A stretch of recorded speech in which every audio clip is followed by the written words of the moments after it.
সম্মানিত মুসলিম কেরাম,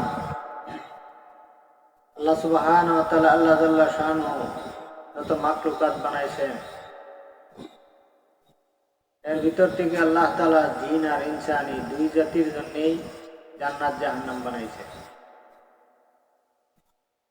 এই দুই জাতি আল্লাহর নাফরমানি করলে জাহান্নামের আগুনে জ্বলবে, আর যদি ইবাদত বন্দেগী করে আল্লাহ এবং রাসূলকে খুশি করিয়া ঈমান আমল লইয়া মরতে পারে, তাহলে আল্লাহ সুবহানাহু ওয়া তাআলা আল্লাহ জাল্লা শানুহু অনন্তকালের জন্য দিবেন জান্নাত। আল্লাহ তাআলা আমাদেরকে ইবাদত বন্দেগী করার জন্য বানাইছেন। কিছু আদেশ, কিছু নিষেধ আল্লাহ তাআলা হুকুম করছেন, বিধিবিধান দিচ্ছেন। আমরা যদি আল্লাহ তাআলা নিষেধগুলো বাদ দেই, আদেশগুলো মানি, তাহলে আমরা যা দামি হব, এটা আমরা আল্লাহ তাআলার দয়ার উপরে নির্ভর করলে বুঝতে পারবো আল্লাহর কি পরিমাণ দয়া।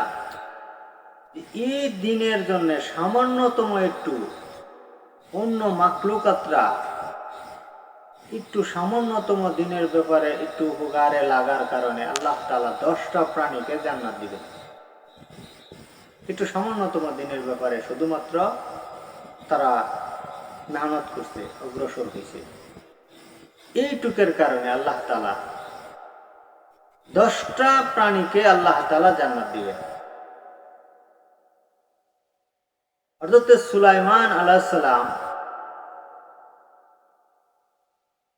উনি দেখে পিঁপড়ায় বলতাছে যে তোমরা তাড়াতাড়ি, রানী পিঁপড়ায় বলতাছে অন্য অন্য পিঁপড়াদেরকে যে তাড়াতাড়ি তোমরা গর্তের ভিতরে লুকাও। হযরত সুলাইমান আলাইহিস সালাম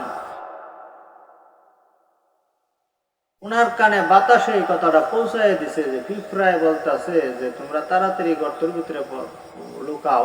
হযরত সুলাইমান আলাইহিস সালাম দলবল লইয়া আইতাছে। হযরত সুলাইমান আলাইহিস সালাম জিনকে আদেশ করলেন যে পিঁপড়াটারে ধরে নিয়ে আসো। রানী পিঁপড়াটাকে ধরে নেওয়ার পরে সুলাইমান আলাইহিস সালাম জিজ্ঞাসা করলো, আমি কি অত্যাচারী রাজা মনে করছো? কেন আমার দেখে ভয় পাইয়া গর্তের মধ্যে লুকাইতে বললাম?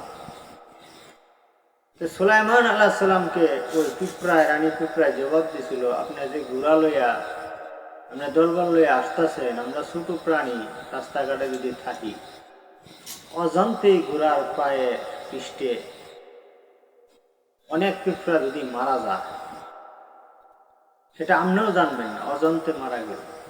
আমি হইলাম এদের রানী, এদের দেখাশোনা দেখশন করার দায়িত্ব আমার। তা আমি যদি সতর্ক না করি তাহলে তো এরা মারা গেল। সতর্ক করার জন্য, সাবধান করার জন্য যত আমার দায়িত্ব, আমি এর লেগে সাবধান করে দিচ্ছি যাতে এদের কোনো মৃত্যু না হয়, ক্ষতি না হয়। এই যে একটা মানবতা দেখায়া একটা পিঁপড়ায় একটু সামান্যতম ভালো কাজ করছে, আল্লাহ সুবহানাহু ওয়া তাআলা আল্লাহ জাল্লা শানুহু বলেন এই পিঁপড়াটা হযরত সুলাইমান আলাইহিস সালামের সাথে জান্নাতে যাবে। সুবহানাল্লাহ। এবং একটা পাখি ছিল, হুদুদ পাখি। এই পাখিটা হযরত সুলাইমান আলাইহিস সালামের কাছে এসে বলছিল যে একজন রানী আছে, রানী বিলকিস, উনি সূর্য পূজা করে, আগুন পূজা করে, বিভিন্ন রকমের দেব দেবতার পূজা করে, উনি আল্লাহকে মানে না, উনি শিরকি গুনাহ করে, শিরকি ভিতরে নিযুক্ত, শিরকির ভিতরে সে আছে। হযরত সুলাইমান আলাইহিস সালাম এই হুদুদ পাখির বর্ণনা শোনার কারণে শুনিয়া তার কাছে চিঠি পৌঁছাইলেন, রানী বিলকিসের কাছে। বহু লম্বা ঘটনা। চিঠি কইরা আইরা রানী বিলকিস আইলো, তদন্ত করলো, যাচাই বাছাই করলো, এক পর্যায়ে ঈমান আনলো। ঈমান আনার কারণে রানী বিলকিসের সাথে সুলাইমান আলাইহিস সালামের বিবাহ হইল। এই যে জাহান্নামী লোকটা জান্নাতি হইল, দলবল শ্রদ্ধা রানী বিলকিসে আরো বহুত তার সৈন্য সমর্থ নিয়ে ঈমান আনলো, মুসলমান হইল। এই যে বালা হইল, এটা একটা হুদুদ পাখির কারণে। হুদুদ পাখি এই সন্ধান দেওয়ার কারণে, চেষ্টা করার কারণে আল্লাহ হুদুদ পাখির প্রতি খুশি হইয়াও বললেন এই হুদুদ পাখিটাকেও সুলাইমান আলাইহিস সালামের সাথে জান্নাত দিব। সুবহানাল্লাহ। তাহলে সুলাইমান আলাইহিস সালামের সাথে পিঁপড়া এবং হুদুদ পাখি জান্নাতে যাবে। হযরত ইব্রাহিম আলাইহিস সালাম ওনার কাছে ছদ্মবেশে ফেরেশতা এল। ফেরেশতাদেরকে ইব্রাহিম আলাইহিস সালাম চিনছে না। ফেরেশতাদেরকে মেহমান মনে করিয়া উনি একটি বাছুর জব করিয়া রান্না বান্না করিয়া ফেরেশতাদেরকে নিয়ে খাবার বসতে মনে হচ্ছে মেহমানই, কিন্তু হেরা তো ফেরেশতা খাবার খায় না, হাত দিতেছে না খাবারের ভিতরে। এরপর হযরত ইব্রাহিম আলাইহিস সালাম জিজ্ঞাসা করলো যে কেন তোমরা খাচ্ছ না? পরবর্তী পরিচয় দিল যে আমরা আল্লাহর ফেরেশতা, আমরা আপনার কাছে আসছি। এই যে মহব্বত করিয়া এরা মেহমানদারি করবে, মহব্বত করিয়া যে ইব্রাহিম আলাইহিস সালাম ওই গরুটাকে বাছুরটাকে জব করছিল বলে ওই বাছুরটাকে আল্লাহ তাআলা জান্নাত দিবেন ইব্রাহিম আলাইহিস সালামের সাথে। এরপর ইব্রাহিম আলাইহিস সালাম হযরত ইসমাঈল আলাইহিস সালামকে আল্লাহ পাকের আদেশে স্বপ্নে আদেশ পাইয়া কুরবানি করার জন্য যে গলাতে ছুরি চালাইতেছিল এই সময় আল্লাহ তাআলা কুদরতিভাবে ফেরেশতা জিবরাইল আলাইহিস সালামের মাধ্যমে ইব্রাহিম আলাইহিস সালামের তরবারির নিচে দুম্বা ধরে দেয়, ইসমাঈল আলাইহিস সালামকে সরায়া ফেলা। এই যে দুম্বাটা জব হয়েছিল এই দুম্বাটাও আল্লাহ তাআলা জান্নাতে দিবেন। এরপর বলা হয়েছে একটি উটনি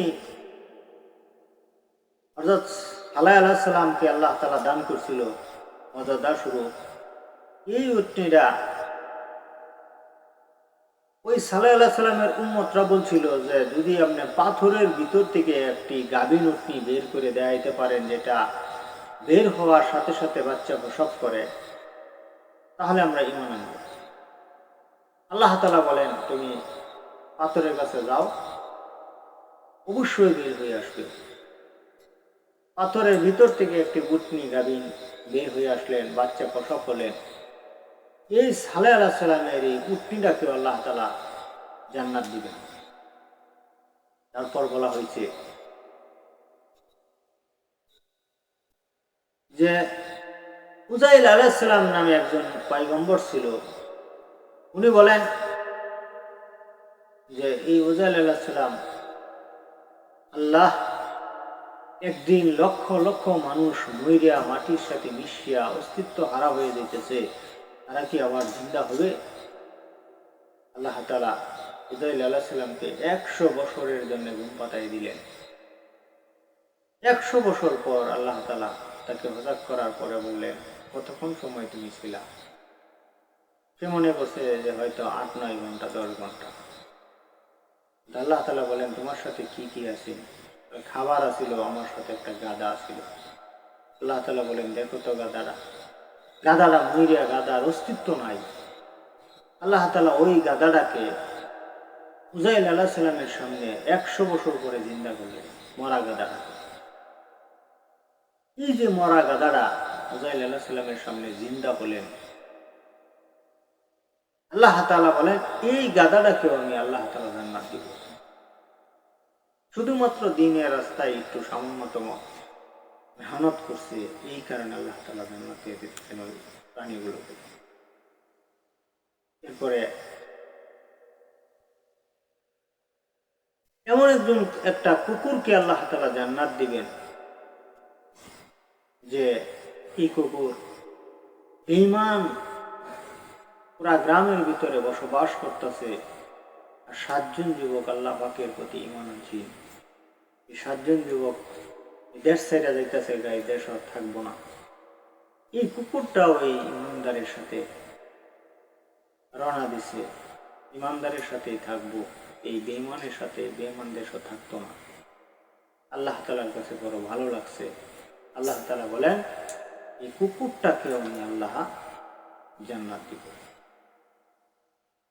এরপরে আমার আপনার রাসূল জনাবে মুহাম্মদ রাসূলুল্লাহ সাল্লাল্লাহু আলাইহি সাল্লামের মসজিদের ভিতরে একটি মরা খেজুর গাছের কুড়ির সাথে ডেলান দিয়ে উনি নসিহত করতেন, বয়ান করতেন, সাহাবায়ে কেরামরা শুনতেন। একদিন সাহাবায়ে কেরামরা বললেন যে এটা খুঁটিটা সরায় ফেলাইয়া এবার মিম্বার বানানো হোক। আপনি হারামের ভিতরে, মিম্বারের ভিতরে আপনি বসবেন, নসিহত করবেন। এই খেজুরের যখন এই টুকরাটা মরা গাছটা সরায় ফেললেন, এই গাছটা মানুষের মতন ক্ষমতা ছিল। আল্লাহ রসুল জনাবে মুহাম্মদ রাসূলুল্লাহ সাল্লাল্লাহু আলাইহি সাল্লাম বললেন, হে গাছ, তুমি কেন কাঁদো? গাছ বলল, ইয়া রাসূলুল্লাহ, এতদিন আপনি আমার সাথে ছোঁয়া লাগাইছেন, আজকের থেকে যে আপনি আমার সাথে ছোঁয়া লাগাবেন না, এই জন্যই কষ্টে আমি কাঁদতেছি। আল্লাহ রসুল জনাবে মুহাম্মদ রাসূলুল্লাহ সাল্লাল্লাহু আলাইহি সাল্লাম বললেন, আমি তোমার জন্য দোয়া করে দিই, তুমি একটা জীবিত গাছ হয়ে যাও, কিয়ামত পর্যন্ত তোমার ভিতরে খেজুর থাকবে, আমার উম্মত খাবে, কিয়ামত পর্যন্ত কমতো না। গাছ বলেন, এমন দোয়া আমি চাই না, আমার জন্য এমন দোয়া করেন যেন আমি অনন্তকাল আপনার পাশে জান্নাতে থাকতে পারি। আল্লাহ রসুল জনাবে মুহাম্মদ রাসূলুল্লাহ সাল্লাল্লাহু আলাইহি সাল্লাম বললেন, ঠিক আছে, আমি তোমার জন্য এই দোয়া করে দিলাম। আল্লাহ রসুলের সাথে এই খেজুর গাছটাও জান্নাতে যাবে। এরকম ভাবে আল্লাহ তাআলা 10টা প্রাণীকে জান্নাত যে দিবেন, শুধুমাত্র